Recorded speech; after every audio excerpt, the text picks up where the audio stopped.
के शो में अलीमा खान पर इल्जामात की बारिश, पीटीआई की सोशल मीडिया अली अमीन गंडापुर के खिलाफ मुतहरिक। पीटीआई सोशल मीडिया अकाउंट्स बैरूनी फंडिंग बेनकाब। सैलाब की तबाहकारियां हुकूमत IMF मुज़ाकरात, तरसीलाते ज़र 43 अरब डॉलर होने की तवक्को। सैलाब से बैरूनी शोबे को मुतवक्के फायदा।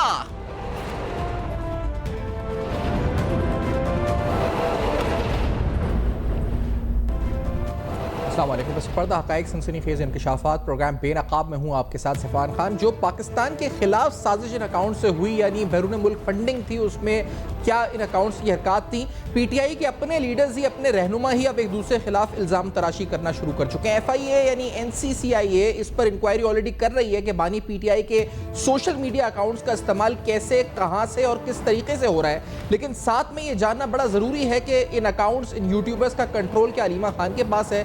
जो इल्ज़ामात अली अमीन गंडापुर ने लगाए हैं और जो जवाब अलीमा खान ने दिया है, पहले आपको ज़रा सुनाते हैं कि अली अमीन गंडापुर साहब ने अलीमा खान पर क्या इल्ज़ामात लगाए। ज़रा आपको सुनाते हैं, लेट्स गेट दिस।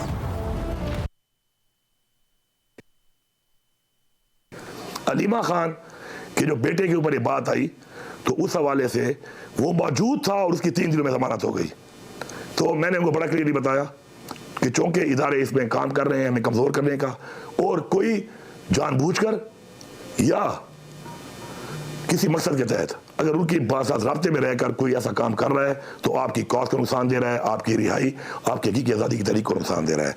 और मैंने उनको बताया कि मेरी मालूमात के मुताबिक, और मैंने खान साहब को इसलिए बताया कि मैं फ़र्ज समझता हूँ अपना कि मैं उनको आगाह करूँ उस चीज़ से जो हो रहा है, हमें जो कमज़ोर किया जा रहा है उसके अंदर जो उन्होंने कहा, तो मैंने बिल्कुल बताया उनको, और वो इस फैसिलिटेशन में और हमें कमज़ोर करने में इस पूरे एजेंडे के ऊपर सपोर्ट दे रही है अलीमा खान को।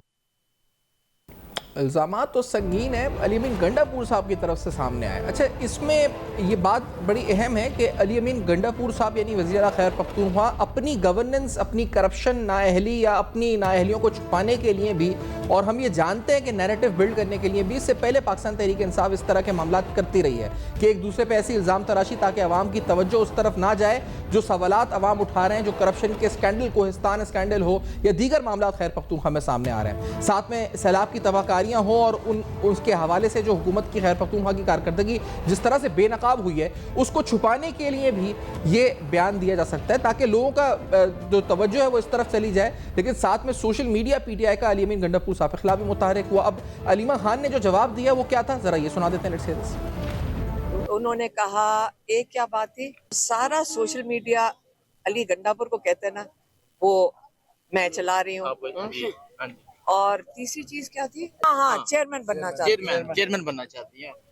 चेयरमैन, याद रखें, इमरान खान पीटीआई के चेयरमैन है। लेकिन इल्ज़ामात इसलिए संगीन है कि इन यूट्यूबर्स का जो मुल्क मुखालिफ प्रोपेगेंडे मुलव्वस हैं, उन अकाउंट्स का जिनके ज़रिए पाकिस्तान मुखालिफ, रियासत मुखालिफ बातें की जाती हैं, वो अकाउंट्स जो कि पाकिस्तान के शौदा, पाकिस्तान की रियासत और अफवाज पाकिस्तान का मजाक या उनको मलाइन करने की कोशिश करते हैं। आखिरकार उन अकाउंट्स का कंट्रोल क्या अलीमा खान के पास है, और ये कितनी मिलियंस ऑफ डॉलर्स की, क्योंकि मैं ये कहूँ कि अरबों रुपए का इस वक्त इसमें जो पैसों की लेन देन और हेर फेर है, क्यों है, उसकी तफसीलात आगे चल के बताएंगे। क्योंकि इन अकाउंट्स के जरिए जो इनकम आ रही है वो इनकम जा कर रही है, इन अकाउंट्स को ऑपरेट करने के लिए जो फंडिंग आ रही है वो कहाँ से आ रही है, किसके कहाँ से और कैसे रवाबित हैं, ये सारे अहम तरीन सवाल हैं जिन पर हम बात करेंगे। साथ में आपको ये बताएंगे कि पाकिस्तान ने IMF को ये कहा है कि एक्सटर्नल फाइनेंसिंग के हवाले से या एक्सटर्नल इन्फ्लोज के हवाले से अच्छी प्रोजेक्शंस हैं। पाकिस्तान की मईशत के हवाले से ये कहा गया है कि सैलाब का मुस्बत असर पाकिस्तान की एक्सटर्नल साइड पर पड़ेगा। 43 अरब डॉलर यानी 43 बिलियन डॉलर्स के रेमिटेंसेस हम एक्सपेक्ट कर रहे हैं। और साथ में ये भी कहा है कि इन्फ्लेशन ज़्यादा बढ़ने का इम्कान नहीं है। जो टोटल हमने प्रोजेक्शंस IMF को आफ्टर दीज फ्लड्स दी हैं, वो प्रोजेक्शंस क्या हैं और क्या वाकई में वो रियलिस्टिक हैं या नहीं है, या बहुत ज़्यादा ऑप्टिमिस्टिक साइड पर हैं। प्रोग्राम में सवाल उठाएंगे और ये है क्या प्रोजेक्शंस, ये बताएंगे एक ब्रेक के बाद बेनकाब में हमारे साथ होगा।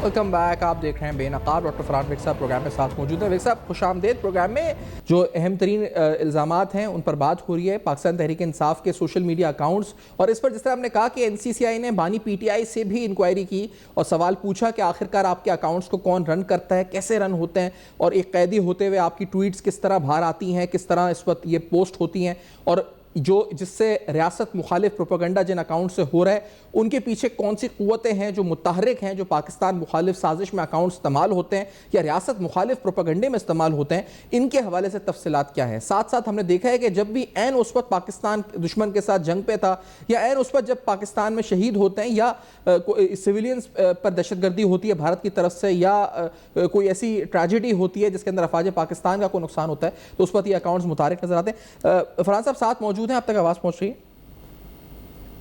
जी फरहान साहब फरमाइएगा। फरहान साहब, ये जो इल्ज़ामात हैं, is this something new for you, या आप समझ रहे हैं कि ये अलीमा और जो अली अमीन गंडापुर साहब के आपस की बात है, ये कोई नया ड्रामा है टू चेंज द नैरेटिव? क्या लगता है आपको? जी सफान भाई, देखें, ये कोई पहली दफा नहीं हो रहा। इमरान खान साहब की हमेशा से स्ट्रेटजी ये हुई है कि वो जब भी मिस गवर्नेंस होती है तो उनकी कोशिश ये होती है कि मेरे ऊपर कोई इल्जाम ना लगे।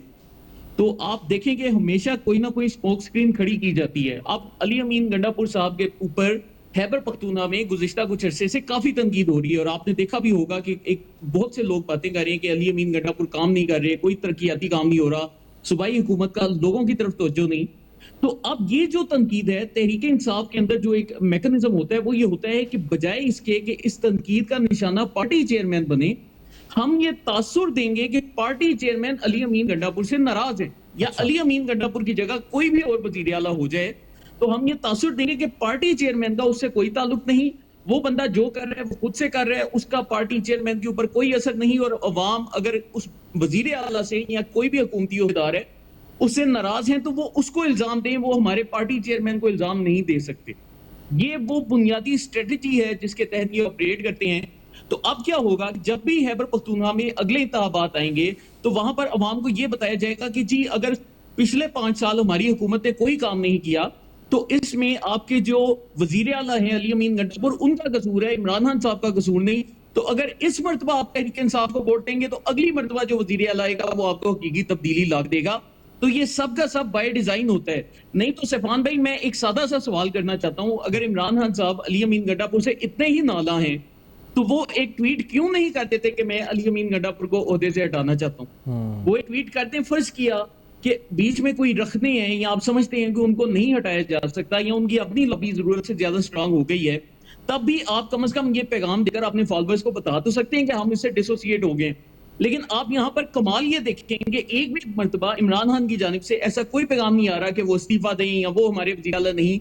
अलबत्ता साइड से ऐसी कैंपेन चलाई जाती है जिसका मकसद अवाम की साइकोलॉजी पर इन्फ्लुएंस होने और अवाम को बताने कि जी जो भी मिस गवर्नेंस होगी उससे हमारी पार्टी का ताल्लुक नहीं, ये तो पता नहीं कोई अलग ही एंटिटी है। और उसी के साथ साथ जो उनसे उनके साथ आपने चलना भी है, उनके साथ कोऑपरेट भी करना है, और पार्टी जो सी है वो अली अमीन गंडापुर को मानेगी भी। तो ये सब जो है बाय डिजाइन किया जाता है। ठीक है, अच्छा ये तो चले ठीक है कि नैरेटिव को मैनिपुलेट करने की कोशिश है, लेकिन जो ये इल्ज़ाम है कि सोशल मीडिया अकाउंट्स हैं अलीमा खान, यानी जो चंद की अकाउंट्स हैं जिनसे मुखालिफ प्रोपेगेंडा होता है, या वो अकाउंट जो अली अमीन गंडापुर के पीछे लगे हैं, ये कंट्रोल वाकई में क्या इनके पास है, अलीमा खान के पास? जी, ये चीज तो हमें हालिया कुछ अर्से में नजर भी आई है। देखिए, बुनियादी तौर पर क्या है कि ये जितने भी अकाउंट्स हैं ये बुनियादी तौर पर पीटीआई का जो सोशल मीडिया हेड होगा उसके साथ लिंक्ड है। होता है कि इमरान खान भी अपने दौर में तहरीक इंसाफ की एक तो ऑफिशियल सोशल मीडिया टीम थी जो कि मौजूद होती थी, और कुछ अनऑफिशियल ग्रुप्स थे जिनसे इमरान खान खुद डायरेक्टली इंटरेक्ट करते थे। तो अब जब से इमरान खान जेल में गए हैं तब से क्या हुआ है कि वो जितने अनऑफिशियल ग्रुप्स हैं वो पीटीआई की ऑफिशियल टीम के अंडर आ चुके हैं। उनको अमेरिका में मुकीम जिब्रान इलियास बकायदा डायरेक्शंस पास करते हैं, और पीटीआई के पास हमेशा एक वो प्लॉजिबल डिनाइबिलिटी होती है कि वो किसी भी वक्त कह सकेंगे कि इन अकाउंट से हमारा कोई राब्ता नहीं, लेकिन जितना हमारा तजुर्बा है, जितनी हमारी तहकीक है, ये सारे अकाउंट्स कनेक्टेड हैं। और अलीमा खानम साहिबा जब जिब्रान इलियास को कोई पैगाम देती हैं तो वही पैगाम फिर इन अनऑफिशियल अकाउंट्स और ये जो जाली अकाउंट्स हैं इनको बाकायदा रिले किया जाता है, और ये लोग उसी मैकेनिज्म के तहत उसी टॉपिक के ऊपर बोलते हैं और फिर वजीर आला को टारगेट किया जाता है। सही। अच्छा, और अब अगर देखा जाए तो वाकई में आपको लगता है कि ये जो दो ग्रुप्स बन गए हैं, यानी अली अमीन गंडापुर, अलीमा खान, या ये ग्रुप्स भी आपस में ग्रुपिंग्स नहीं है इनकी आपस में, या मतलब ये इख्तिलाफ भी सिर्फ ड्रामा है या नहीं फेक सलमान है? भाई, ये जो ग्रुपिंग है, ये ग्रुपिंग एग्जिस्ट करती है। इमरान का जो तरीकाकार है, क्योंकि हमने इस पर काफी तजुर्बा किया, और फयाजुल हसन चौहान साहब की एक बड़ी मशहूर स्टेटमेंट है, और आप जानते हैं कि उन्होंने बहुत ज्यादा अरसा तहरीक इंसाफ में गुजारा है। वो कहते हैं कि इमरान खान जब भी किसी बंदे को ओहदा देता है तो उसके पीछे 3 से 4 लोग लॉन्च कर दिए जाते हैं, ताकि उस बंदे को खौफ लगा रहे कि किसी भी टाइम में अपनी पोजीशन से हट सकता हूं। ये उनकी बाकायदा एक स्ट्रेटजी होती है। अब होता क्या है कि बेशक अली अमीन गंडापुर लड़े या अलीमा खान आपस में लड़े, इन दोनों के लड़ने से क्या, इन दोनों की अपनी क्रेडिबिलिटी तो खत्म होगी। एक तरफ आप वजीर आला को डिस्क्रेडिट कर रहे हो, दूसरी तरफ वजीर आला अलीमा खान साहिबा को डिस्क्रेडिट कर रहे हैं, लेकिन इसका जो अल्टीमेट बेनिफिशियरी है वो कौन है? कि पार्टी कारकुन जिन दोनों को लड़ता तो वो बोलेगा कि जी ये तो लोग आपस में लड़ रहे हैं, तो हमारा तो लीडरशिप जो सा इमरान खान है, तो हम सिर्फ उसके पीछे चलेंगे। बुनियादी तौर पर ये स्ट्रेटजी अप्लाई की जाती है। तो इन लड़ाइयों को वो खुद करवाते हैं, बाय डिजाइन करवाते हैं, और इसमें हो सकता है ग्रुप्स को ना पता हो कि ये इस्तेमाल हो रहे हैं, लेकिन इसका मकसद ये होता है कि पार्टी का जो चेयरमैन है वो सबसे मजबूत है और वर्कर जो से उसी से रुजू करें। इन दोनों लोगों से हमने कोई रुजू नहीं करना। सही। लेकिन अब ये जो सूरत हाल अब जो डेवलप हुई है, जो इस बयान के बाद अली अमीन गंडापुर के, उसके बाद जो उनके सोशल मीडिया अकाउंट्स हैं उनकी एक्टिविटी क्या रही है? क्योंकि वो कहते हैं मेरे पीछे लगा दिए, खासतौर पे जो यूट्यूबर्स हैं इमरान रियाज और ये जो इनके वीलॉग्स आए हैं, ये सब भी अलीमा खान ने ही करवाए हैं। जी जी तफान भाई, ये अभी जो तहरीक इंसाफ का हालिया जलसा हुआ उसमें जब वजीर आला साहब स्टेज पर चढ़े जी, तो बकायदा वो कारकुन जो कि तहरीक इंसाफ की ऑफिशियल टीम से जुड़े हुए थे, उनको व्हाट्सएप ग्रुपों के ऊपर हमारी इत्तलात के मुताबिक हिदायत की गई थी कि जब अली अमीन गंडापुर आप लोगों ने अपने जूते उठा कर स्टेज की तरफ करने, और हम लोग फिर उसकी वीडियोस बनाकर सोशल मीडिया पर वायरल करेंगे, जिस साजिश का शायद वजीर आला साहब को इल्म नहीं था। तो जब वो स्टेज पर तकरीर करने आए हैं तो जितने तहरीक इंसाफ के कारकुन पहली चंद रोज में मौजूद थे, उन्होंने उस टाइम अपने जूते उठाए और वो स्टेज को दिखाने लग पड़े। और उसके फौरन ही बाद तहरीक इंसाफ की टीम की जानिब से ही वो क्लिप्स हर जगह सोशल मीडिया पर वायरल किए गए। जितने ये गुमनाम किस्म के अकाउंट्स हैं उनको वो क्लिप्स प्रोवाइड किए गए, और फिर उससे ना हर तरफ फैला दिया गया कि जी ये देखिए हमारे जो वर्कर्स हैं वो तो वजीर आला के साथ ही नहीं खड़े, और हमें नहीं पता ये कहाँ का वजीर आला है और क्या है। लेकिन उसके बाद इमरान खान एक भी दफा ये नहीं बोला कि मैं इस वजीर आला को कह रहा हूँ कि इस्तीफा दे। तो ये कैसे हो सकता है कि एक ही वक्त में आप एक बंदे के साथ भी हैं और आप एक बंदे के खिलाफ भी हैं? तो ये तो इम्पॉसिबल चीज है। तो अब क्या होता है कि उसके उन वीडियोस के आने के बाद ये जितने भी गुमनाम अकाउंट्स हैं, जितने भी बाहर बैठे यूट्यूबर जो लंदन में मौजूद हैं, उन सबको ये कंटेंट प्रोवाइड किया जाता है और उन सबसे लगातार एक कैंपेन वजीर आला के खिलाफ चलाई जाती है। और मतलब मैं बेशक किसी सियासी इनकी पार्टी का रुकन भी नहीं हूं, लेकिन एक बंदा सोचता है कि एक वजीर आला पूरा जलसा भी ऑर्गेनाइज करवा रहे हैं और टारगेट भी उसी को किया जा रहा है और उसी को जो से सासी भी बोला जा रहा है। तो ये बड़ी एक अजीबोगरीब सी हरकत है। लेकिन ये कोई भी चीज वाकया नहीं होती, ये कोई ऐसा नहीं कि इनको पता नहीं है, हर चीज बाय डिजाइन की जा रही है। और बुनियादी मकसद ये है कि उनके अपने अकाउंट्स हैं या उन अकाउंट्स से ट्वीट पर एनसीसीआई तहकीकात कर रहा है और उस पर उन्होंने सवाल भी उनसे पूछा था। खास तौर पे जैसे कुछ चीज़ें ऐसी हैं, जैसे मिसाल के तौर पे उन्होंने एक एंकर अकरार साहब का ट्वीट था कि सनम जावेद की तारीफ कर सकते हैं लेकिन इजराइल की मजम्मत नहीं कर सकते वो। या इस तरह के मामलात में हम जब देखते हैं कि वो की इशूज़ जैसे टेररिज्म हो जाए पाकिस्तान में, उस पर वो खामोश रहते हैं, लेकिन कोई ऐसा पॉइंट आता है जिस पे वो कोई जो क्या एजेंडा होता है वो उस अकाउंट से ट्वीट हो जाती है। ये ऑपरेट कैसे हो रहा है, कौन कर रहा है, कहाँ से कर रहा है, किस तरह से ये पैगाम रसाई हो रही है बाहर तक? तो क्या हमारी रियासत पहुँच चुकी है उन तमाम मोहरों तक? जी सफान भाई, मोहरे तो हमारे सामने बिल्कुल वादी हैं। उनमें जो टॉप के ऊपर हैं वो जिब्रान इलियास हैं। ये माजी में यूनाइटेड स्टेट्स सीक्रेट सर्वे लिए काम किया करते थे, वो तो अमेरिका में है, पाकिस्तान में जी, पाकिस्तान से पैगाम रसाई कैसे इंसाफ का जो सोशल मीडिया के पेजेस हैं उस टाइम स्टार्ट किए जब ये बाकायदा उधर जॉब करते थे। तो ये 2011 से पीटीआई की शैडो सोशल मीडिया टीम चला रहे थे और फिर जब इमरान खान ओहदे से उतरे तो उसके बाद ये खुलकर सामने आ गए। तो अब क्या है कि ये जितनी भी चीजें हैं सारी इनसे कनेक्टेड है। मैं आपको इसकी एक मिसाल देता हूं कि पाकिस्तान और सऊदी अरब जो दिफाई मुआहिदा होता है उसके ऊपर तहरीक इंसाफ की जितनी सोशल मीडिया टीम है वो बाकायदा पाकिस्तान में इस मुआहिदे को टारगेट करती है, पाकिस्तानी आर्म फोर्सेस को करती है। लेकिन फिर जब इमरान खान की जानिब से बयान आता है कि मैं जी इस दिफाई के साथ खड़ा हूं, तो इमरान खान के अकाउंट से ये ट्वीट उर्दू में नहीं किया जाता, सिर्फ अंग्रेजी में किया जाता है, क्योंकि वो लोग जानते हैं कि पाकिस्तान में बेशुमार लोग ऐसे हैं जो कि उर्दू नहीं समझ सकते, तो जो कि अंग्रेजी नहीं समझ सकते। तो क्या होता है कि इस ट्वीट से एक इंटरनेशनली तो उन्होंने मैसेज दे दिया कि जी सऊदी अरब के साथ दिफाई बड़ा अच्छा हो गया, लेकिन जो उनकी लोकल ऑडियंस है जिसको अंग्रेजी की समझ नहीं, उसके लिए उर्दू में उन्होंने ट्वीट ही नहीं किया। बाकी आप इमरान खान का जो ट्वीट देखेंगे वो उर्दू में भी जा रहे हैं और उर्दू को अंग्रेजी में भी ट्रांसलेट किया जा रहा है। तो ऐसी बहुत सी वारदात हैं जो कि वो डालते हैं। अभी गुज़िश्ता दिनों एक और वारदात का भी इंकशाफ हुआ, जो कि ये वजीर आला के जो स्पोक्स पर्सन है उन्होंने बताया, उन्होंने कहा कि इमरान खान ने हमसे एक मामले के ऊपर कुछ अलग अल्फाज बोले थे और उन्हीं अल्फाज को रद्दोबदल करके उनके अकाउंट पर कर दिया गया। तो ऐसे जो शकूक व शुबहात हैं वो तो टाइम बाय टाइम उठते रहते हैं। तो उसमें यकीनन इन लोगों की भी जो कुछ ना कुछ खदशा है होगी, इस वक्त लेकिन मैं ये भी समझता हूँ साथ ही कि इमरान खान की मर्जी के बगैर नहीं ये होगा। फरहान साहब के कल को अगर ये यहाँ से ये ट्वीट हो जाए कि 9 मई जैसा कोई सानिया करना है और उसके बाद ये कह दें कि हमने तो ऐसा ट्वीट नहीं किया था, तो फिर क्या होगा इस सूरत हाल में? सलमान भाई देखिए, वो तो अपनी हर हरकत में एक प्लॉजिबल डिनाइबिलिटी रख रही हैं और ये सब बाय डिजाइन हो रहा है। देखिए, एक जानिब एक ही बंदा आकर बोलता है कि मुल्क भी मेरा, फौज भी मेरी, लेकिन वही बंदा जो है वो आर्मी के ऊपर तनकीद भी करता है, वो अपनी सोशल मीडिया टीम्स को भी इसके अलावा प्रोपेगेंडे के ऊपर लगाता है। तो अब क्या है कि आपने प्लॉजिबल डिनाइबिलिटी क्रिएट कर दी कि अगर लोग एक साइड पर जाएंगे तो दूसरी साइड पर भी एक बयानिया मौजूद है। इसी तरह अली अमीन गंडापुर तहरीक इंसाफ का वजीर आला है भी, लेकिन उसको हम वजीर आला मानते भी नहीं है। तो ये करते क्या है कि ये हमेशा कंफ्यूजन में अपना बयानिया कायम रखते हैं। यहाँ पर भी आपको वही सेम चीज नजर आ रही है कि जो चीज भी जा रही है वो उनकी मर्जी से जा रही है, लेकिन एट द सेम टाइम एक वो उन्होंने इस तरह की फिजा भी कायम कर रखी है कि वो तासुर देते हैं कि जी ये हमारी तरफ से नहीं जा रहा।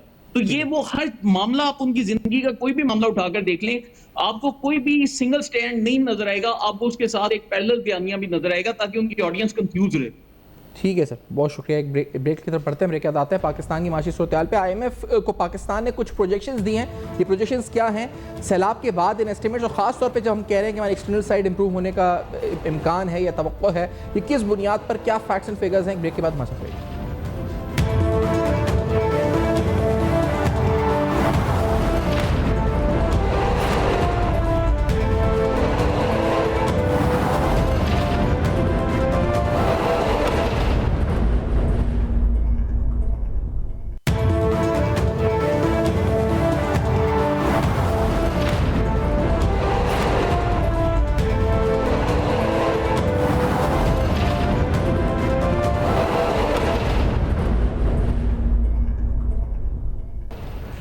Welcome back. आप देख रहे हैं बेनकाब। डॉक्टर वसीम शायद मेरे साथ प्रोग्राम में साथ मौजूद हैं। वसीम साहब, ये बताएं, रेमिटेंसेस के हवाले से हम प्रोजेक्ट कर रहे हैं अराउंड $43 बिलियन, जो प्री फ्लड एक्सपेक्टेशंस कुछ और थी, तो क्या वजह है कि इन फैक्टर्स की बुनियाद पे हम प्रोजेक्ट कर रहे हैं कि रेमिटेंसेस कदरे बेहतर रहेंगी? जी, ये जो पहले $39 बिलियन का रेमिटेंसेस का फोरकास्ट था साल जब शुरू हुआ फिस्कल ईयर 26, और अब हम कह रहे हैं कि $43 बिलियन, तो ये तकरीबन $4 बिलियन का गैप है। तो ये 4 बिलियन जो है, ये सारा फ्लड्स की वजह से नहीं है, इसका बेसिकली एक ब्रेक डाउन है। और वो ब्रेक डाउन ये है कि पहले 2 महीने इस फिस्कल ईयर के गुजर चुके हैं, जुलाई और अगस्त। वैसे तो अब सितंबर एंड हो गया, लेकिन हमारे पास जो डेटा है अवेलेबल वो जुलाई और अगस्त का है, और उन 2 महीनों में हमारी जो रेमिटेंसेज हैं वो $6.4 बिलियन हैं, जो पिछले साल के इन्हीं 2 महीनों के मुकाबले में 7% ज्यादा है। तो अगर हम फ्लड्स को एक साइड पे रख लें और जस्ट 7% का इंक्रीज लगा लें, जो कि पिछले 2 महीनों में हम ऑब्जर्व कर चुके हैं, तो ये बन जाता है $41 बिलियन हमारी जो रेमिटेंसेज होंगे। अब जो बाकी $2 बिलियन गवर्नमेंट बात कर रही है, उसके पीछे रीजन ये है कि जब 2010 में थे तो उसके बाद वाले साल में $2 बिलियन की रेमिटेंसेज एक्स्ट्रा आई थी। 2022 में ऐसा नहीं हुआ था, 2022 के फ्लड्स में, लेकिन उसकी गवर्नमेंट के क्लेम का रीजन ये है कि 2010 एक नॉर्मल ईयर था, जबकि 2022 पाकिस्तान की इकोनॉमी के लिए एक एबनॉर्मल ईयर था। तो अगर सूरत हाल ये है तो उस वजह से वो कहते हैं कि हम 2010 को बेस लाइन बनाएंगे, 2022 को नहीं। तो चूंकि $2 बिलियन उस वक्त बढ़ गई थी, तो $2 बिलियन आप भी बढ़ सकती है, तो 43 हो सकती है। पीछे रीजन ये है कि बहुत सारे लोग जो अपने घर वालों को पीछे पैसे भेजते हैं, तो जब फ्लड्स में बहुत सारे डैमेजेस होते हैं, इकोनॉमिक लॉसेस होते हैं, तो ये चांस होता है कि वो लोग अपने घर वालों को अपनी सेविंग करके ज्यादा पैसे रेमिट करें। सही। तो इस वजह से गवर्नमेंट का फोरकास्ट ये है कि ये $43 बिलियन तक भी रेमिटेंसेस जा सकती है। ठीक है, मतलब लेकिन साथ में हमने अपनी जो ग्रोथ प्रोजेक्शन है वो 3.7% रखी है और इन्फ्लेशन भी अराउंड 7%। ये रियलिस्टिक है? अच्छा, इसके अंदर जो है ये जब तक हमारे पास प्लानिंग कमीशन की रिपोर्ट नहीं आ जाती कि हमारे एक्चुअल जो लॉसेस हैं वो कितने हुए हैं और डैमेजेस कितने हुए हैं, तब तक ये सारी की सारी जो प्रोजेक्शंस हैं ये बहुत ज्यादा रियलिस्टिक नहीं हो सकती। ओके। एक बात तो ये ज़हन में रखें कि ये मिनिस्ट्री ऑफ फाइनेंस की जो है उनका पॉइंट ऑफ व्यू 3.7 का है, जबकि प्लानिंग कमीशन का जो है उनका तो 3.9 से 4% कभी भी है। देखें, इसकी अगर हम थोड़ी डिटेल में जाएं तो मेरा अपना ख्याल भी ये है कि अगर आप जस्ट फ्लड्स के इम्पैक्ट को देखेंगे तो फिर आपके जीडीपी ग्रोथ पे को बहुत बड़ा फर्क नहीं पड़ेगा। अगर 4.2% आपका टारगेट था तो हो सकता है फ्लड्स के इम्पैक्ट की वजह से जो अभी इनिशियल एस्टिमेट सामने आ रहे हैं उसके मुताबिक ये 4 या 3.9 ही रहेगी। लेकिन असल इशू ये होता है कि ये अकेली चीज नहीं है, इसके साथ बहुत सारी और चीजें अलाइंड होती हैं जो एसोसिएटेड होती हैं। फॉर एग्जांपल, अगर हम देखें कि हमारी क्रॉप्स का कितना, देखें हमारी जीडीपी के अंदर तौर पर 3 ही तो सेक्टर्स होते हैं, एग्रीकल्चर होता है, इंडस्ट्री होती है और आपकी होती है। अब इसमें अभी एग्रीकल्चर में देखें तो लाइव स्टॉक निकालने का अलग तरीका है, वो फ्लड्स पे बेस करता है या नहीं करता, वो एक प्रोजेक्टेड और तरीके से पाकिस्तान ब्यूरो ऑफ स्टैटिस्टिक्स निकालता है। रह जाता है क्रॉप्स का, तो क्रॉप्स में अगर आप चले जाएं तो राइस का जो एरिया सोन है वो ऑलरेडी टारगेट से ज्यादा है, शुगर केन का ज्यादा है। जो प्रॉब्लम आ रही है वो कॉटन में आ रही है और मेज के अंदर आ रही है। वीट की जहां तक बात है तो वीट के बारे में प्रोजेक्शन ये की जा रही हैं कि अगर एरिया सोन टारगेट के मुताबिक हो गया तो चूंकि फ्लड्स की वजह से आपकी जमीन जो है वो ज्यादा फर्टाइल हो जाती है, तो हो सकता है वीट अपने टारगेट से ज्यादा चली जाए। सही। तो अगर ये सारी बातें हो जाती हैं तो हो सकता है एक बिल्कुल मोहतात अंदाजे के मुताबिक सिर्फ क्रॉप से तो हो सकता है 0.1 परसेंटेज पॉइंट जीडीपी ग्रोथ पे फर्क पड़े। मतलब फिर हम ये कह सकते हैं कि इतना सिवियर इंपैक्ट नहीं पड़ा इन फ्लड्स का कंपैरेटिवली टू 2022 या इससे पहले जो 2015 या 10 की सूरत हाल थी। जी एग्जैक्टली, उसके मुकाबले में बहुत ही कम पड़ेगा। और एक्चुअली जो एस्टिमेट्स आ रहे हैं वो यही बता रहे हैं कि आपकी जो ग्रोथ है वो अगर किसी और वजह से इंपैक्ट हुई, फॉर एग्जांपल हमने इंडस्ट्री का टारगेट रखा हुआ है 4.3% ग्रोथ का, अगर वो इंडस्ट्रियल ग्रोथ वैसी नहीं हो पाती या जीडीपी ग्रोथ को हम जिस तरह से एस्टिमेट करते हैं उसमें जो इलेक्ट्रिसिटी के ऊपर सब्सिडी होती है उसका एक रोल होता है, वो वैसी नहीं होती जो इनिशियली टारगेट की गई है, तो ये बहुत सारे और फैक्टर्स हो सकते हैं जिसकी वजह से हो सकता है जीडीपी ग्रोथ रेट 3.7 या 3.8 भी हो। लेकिन अगर आप सिर्फ फ्लड्स को लेंगे तो मेरा ख्याल है जो एस्टिमेट फाइनली प्लानिंग कमीशन की रिपोर्ट में आएंगे उसके मुताबिक हो सकता है 0.1 से 0.2 परसेंटेज पॉइंट, यानी कि 4.2 की बजाय 4% ग्रोथ हो सकती है या 3.9% हो सकती है। सही। अच्छा, अब इस मौजूदा सूरत हाल के अंदर अगर हम ये कहा जाए तो हम ये कह रहे हैं कि IMF से मजीद हमें किसी फाइनेंसिंग की या रिलैक्सेशन की ज़रूरत नहीं होगी। ये फैक्ट्स एंड फिगर्स ये कहते हैं कि हम कोई रिलैक्सेशन सीख नहीं करेंगे IMF से ऑन आवर फिस्कल टारगेट्स। जी बिल्कुल ऐसा ही है कि आपका जो फिस्कल का टारगेट होता है वो बुनियादी तौर पर बेस करता है दो चीज पर। एक होता है जो आपकी जीडीपी होती है, क्योंकि जो आपकी बॉयंसी है जीडीपी के साथ, जो रिलेशनशिप होता है टैक्सेस का, उसके साथ आपका रेवेन्यू कलेक्ट होता है। और दूसरे नंबर पर आपके पास जो FBR इस साल के अंदर न्यू मेजर्स लेता है उसका एक रिजल्ट होता है आपके FBR की टैक्स कलेक्शन। तो इस सूरत में अगर बुनियादी तौर पर जीडीपी के फोरकास्ट में कोई बड़ा चेंज नहीं आता तो इसका मतलब यह है फिर आपकी FBR का टारगेट चेंज नहीं होगा। और मेरा अंदाजा यह है कि FBR का टारगेट चेंज भी नहीं होगा और शायद गवर्नमेंट सीख भी वाकई ना करे, क्योंकि उसकी बड़ी रीजन ये है कि जो ग्रोथ में थोड़ा बहुत डिफरेंस आएगा भी वो एग्रीकल्चर से आ रहा है, और एग्रीकल्चर के ऊपर तो टैक्स नहीं है, टैक्स तो इंडस्ट्री के ऊपर है, या जब एग्रीकल्चर की वैल्यू एडिशन होती है उसके ऊपर टैक्स है। तो अगर वैल्यू एडिशन अपने लेवल पर रहती है या जो बुनियादी तौर पर रॉ मटेरियल की कमी होती है वो हम इंपोर्ट कर लेते हैं, जैसे कॉटन का मसला है, कॉटन के ऊपर चूंकि थोड़ा सा लॉस ज्यादा एस्टिमेट किया जा रहा है, तो अगर हम रॉ कॉटन इंपोर्ट कर लेते हैं, सिंथेटिक फाइबर पे चले जाते हैं, तो इसका मतलब ये है कि फिर आपकी जो वैल्यू एडिशन है वो वही रहती है, तो फिर टैक्सेस पे फर्क नहीं पड़ेगा। तो मेरा अंदाजा ये है कि गवर्नमेंट ये रिलैक्सेशन नहीं मांगेगी। IMF शॉर्टफॉल तो है रेवेन्यू टारगेट्स में डॉक्टर साहब, ये आपको लगता है कि ये एक सीरियस कंसर्न बन सकता है जो शॉर्टफॉल है अभी रेवेन्यू टारगेट्स में? देखिए, जो अभी तक 2 महीनों का डेटा आया है जिसमें हम कहते हैं कि 1661 अरब रुपया FBR ने कलेक्ट किया है, इसके ऊपर बहुत सारी रिपोर्ट्स ये कहती हैं कि इसके अंदर एक शॉर्टफॉल है। देखिए, इस चीज को बुनियादी तौर पर 2 तरह से समझना पड़ेगा। पहली बात तो ये है कि ये शॉर्टफॉल लोगों के अंदाजे हैं, ना आईएमएफ के साथ हमारा कोई मंथली टारगेट सेट होता है, ना क्वार्टरली सेट होता है, ना एफबीआर ने अपने लिए कोई टारगेट सेट किए हुए हैं कि हम मंथली और क्वार्टरली बेसिस पे इतना करेंगे। ये सारे के सारे इंडिपेंडेंट असेसमेंट्स हैं कि एफबीआर ने अपने टारगेट से, देखें जब एक टारगेट ही नहीं है 2 महीने का तो हम नहीं कह सकते कि एक्चुअली शॉर्टफॉल है। हाँ, ये हो सकता है कि जब जितना एफबीआर को अपना 12 महीने का टारगेट अचीव करने के लिए जो परफॉर्मेंस 2 महीने में दिखानी चाहिए थी उतनी परफॉर्मेंस नहीं दिखाई गई, अगर कोई बंदा ये कहता है तो ये पॉसिबल हो सकता है। और उसके पीछे मेरा जहां तक ख्याल है वो रीजन ये है जो मैं बार बार कहता होता हूं कि आपकी इकोनॉमिक एक्टिविटी जब तक प्रॉपरली परफॉर्म नहीं करेगी आप एक्स्ट्रा टैक्सेस के बर्डन डालकर एक हद तक ही टैक्स कलेक्ट कर पाएंगे, उससे ज्यादा नहीं कर पाएंगे। लेकिन बहरहाल मेरे ख्याल में ये फिर भी कहना कबल अज वक्त है कि एफबीआर ने अपना कोई टारगेट मिस कर दिया, क्योंकि टारगेट है ही नहीं, ना क्वार्टरली है। सही। और अब जो मौजूदा सूरत हाल है इसके अंदर हम ये कह सकते हैं कि ना हम आईएमएफ से कोई रिलैक्सेशन सीख करेंगे और ना हम खास तौर पे इस मौजूदा सूरत हाल के अंदर किसी और भी एजेंसी या मल्टीलैटरल या बायलैटरल पार्टनर से किसी किस्म का रिलैक्सेशन या फिर अपनी जो रोल ओवर फाइनेंसिंग है उसमें कोई रिलैक्सेशन सीख करेंगे, यही बात होगी?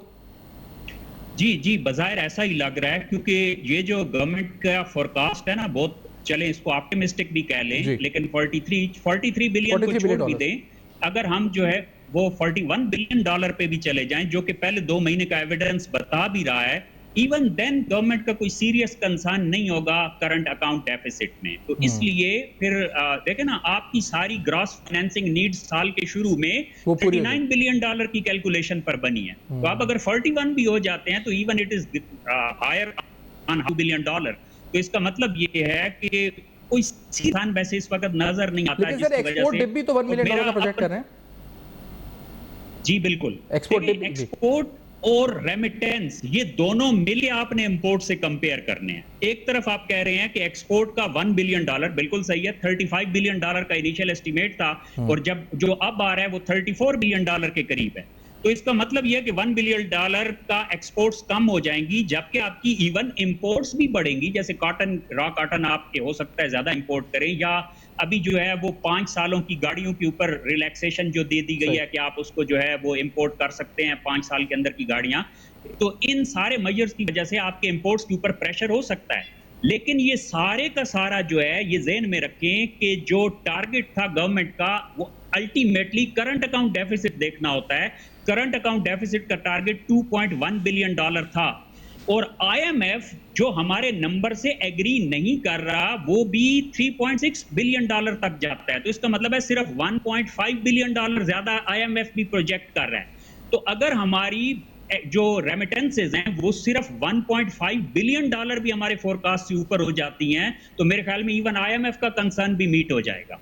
तो गवर्नमेंट को फिर कोई सीरियस थ्रेट नजर नहीं आता इस साल के दौरान, और मुझे लगता भी है कि ये रिव्यू मोर और लेस स्मूथ जा सकता है, कोई बड़ा सीरियस कंसर्न नहीं हो सकता। तो ये बहुत ही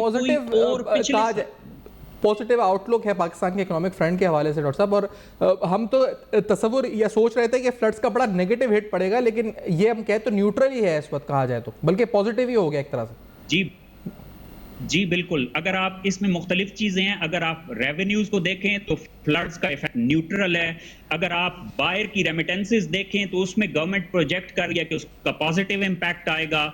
इसी तरीके से आपकी कुछ और चीजों में अगर देखें, अच्छा एक चीज ध्यान में रखें कि डेफिनेटली लॉस तो बहरहाल हुआ है और डैमेजेस तो हुए हैं, लेकिन जब हम उसको जीडीपी ग्रोथ में ट्रांसलेट करते हैं तो उसमें एक टेक्निकली इसको बात समझनी पड़ेगी। देखें, आपकी एक बिल्डिंग गिर जाए, इसका जीडीपी की कैलकुलेशन में कोई नेगेटिव इफेक्ट नहीं होता। Exactly. लेकिन अगर वही बिल्डिंग आप दोबारा बनाते हैं तो उसका पॉजिटिव इंपैक्ट जीडीपी के ऊपर होता है, क्योंकि जीडीपी एक साल की एक्टिविटी का नाम है। एक बिल्डिंग जो 10 साल पहले बनी, अगर वो गिर गई तो उसके तो जीडीपी के कोई इंपैक्ट नहीं आया। ठीक है, तो अगर आपके डैमेजेस ज्यादातर इंफ्रास्ट्रक्चर के और अपना मौक़िफ़ दिया इस हवाले से डॉक्टर वसीम अहमद मलिक साहब का तज़िया आपने सुना। इस पूरी सूरत हाल पे रेमिटेंसेस $43 बिलियन के इनफ्लोज हम प्रोजेक्ट कर रहे हैं, कैसे पॉसिबल है, फ्लड्स का इंपैक्ट क्या हुआ है, आईएमएफ को हमने क्या बताया है, अहम सवाल उठाए। For your feedback you can write us on Facebook, emails and x, आपके सामने फ्लैश कर रहे हैं। देखते रहिएगा, अब तक अपना बहुत ख्याल रखिएगा।